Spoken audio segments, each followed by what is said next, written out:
Press the bell icon on the YouTube app and never miss another update.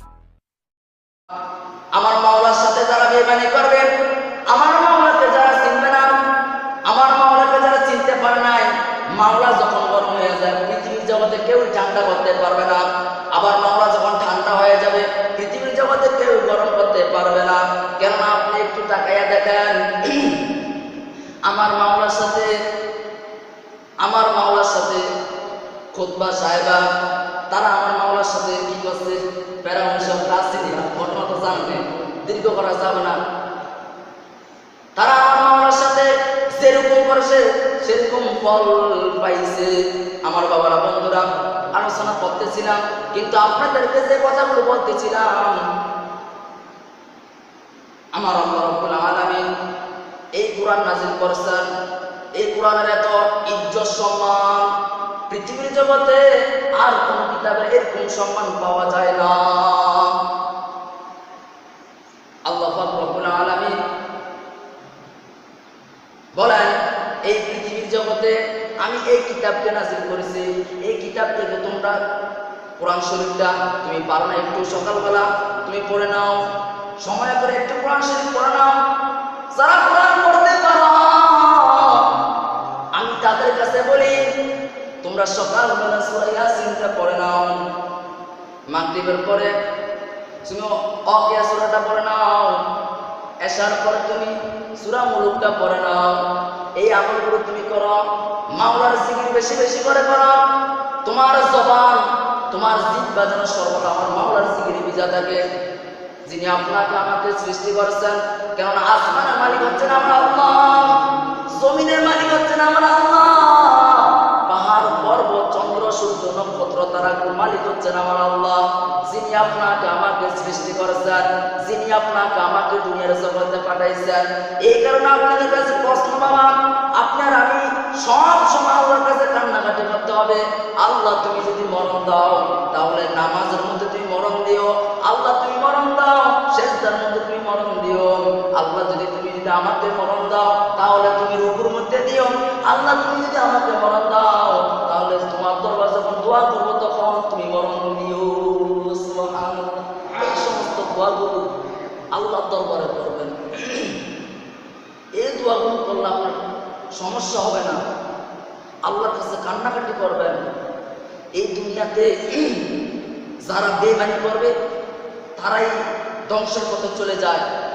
কেননা আপনি দেখেন, ইহুদি খ্রিস্টান নাসারা বৌদ্ধরা মিলে একটা চিন্তা করলো, একটা অনুষ্ঠান করবে, যার ধর্মটা সত্য হয় তার ধর্মটা আমরা সকলেই মানব, তার ধর্মটা আমরা সকলে গ্রহণ করব। এরকম ভাবে তারা চিন্তা ভাবনা করবো। অতএব ইহুদি খ্রিস্টানদের সময় দিল 20 মিনিট, নাসারা বলতো তাদেরকে সময় দিল 20 মিনিট, কিন্তু আমাদের মুসলমানদের সময় দিল মাত্র 5 মিনিট। তো বলতেছিলাম, মুসলমানকে 5 মিনিট সময় দিছে, দেখ মুসলমান কিছুই বলে না। আলেম ওলামারা ফেরাসের মধ্যে পড়িয়ে গেছে যে এখন কি করবো আমরা।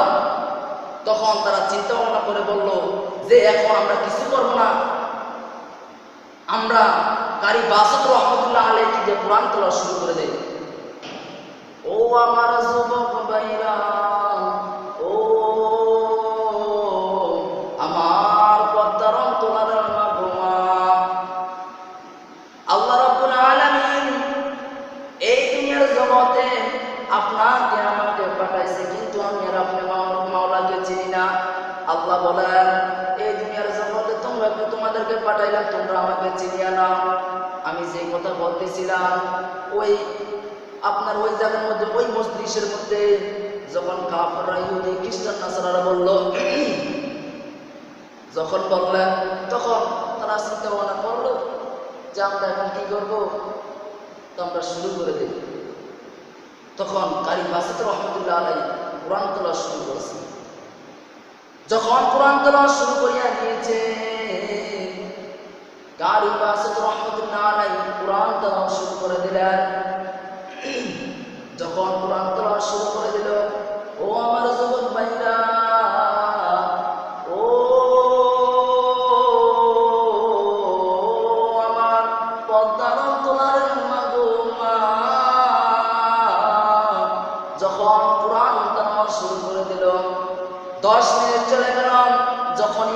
মতো যায়। ইহুদি খ্রিস্টান নাসারা যারা মজলিসে যারা উপস্থিত ছিল সকলে দাঁড়াইয়া যায়, ঠিক না ভাই? ঠিক। কোরআন তেলাওয়াতের মধ্যে বাধা দিবা? পৃথিবীর জগতে তো একদল বাইরে হয়েছে, কোরআন হাদিসের কথা হলে ওই জায়গার মধ্যে বাধা দেওয়ার সৃষ্টি করে, ঠিক না ভাই? যে মাহফিলটা ভাঙচুর করে দেয়, মজলিসটা শেষ করে দেয়, এরকম চিন্তা ভাবনা থাকে, ঠিক না ভাই? ঠিক। এই চিন্তা ভাবনা না রাখিয়া আপনি ওই জায়গার মধ্যে কোরআন হাদিসের কথা শুনেন, কাজে লাগবে, আপনি কিন্তু কবরে যাইতে হবে, আপনার উপায় থাকবে না।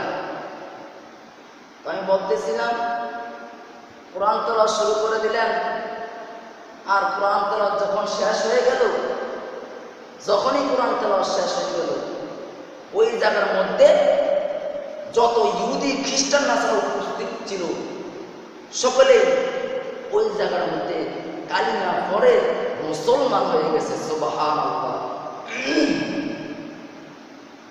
তো যুবক ভাইয়েরা, আল্লাহ পাক রব্বুল আলামিন বলেন যে দুনিয়ার জগতে তোমাদেরকে পাঠাইলাম, তোমরা আমাকে চিনো না, আমি আল্লাহ যখন ডাক দিব তখনই দুনিয়ার জগৎ থেকে যেতে হবে, ঠিক না ভাই? ঠিক।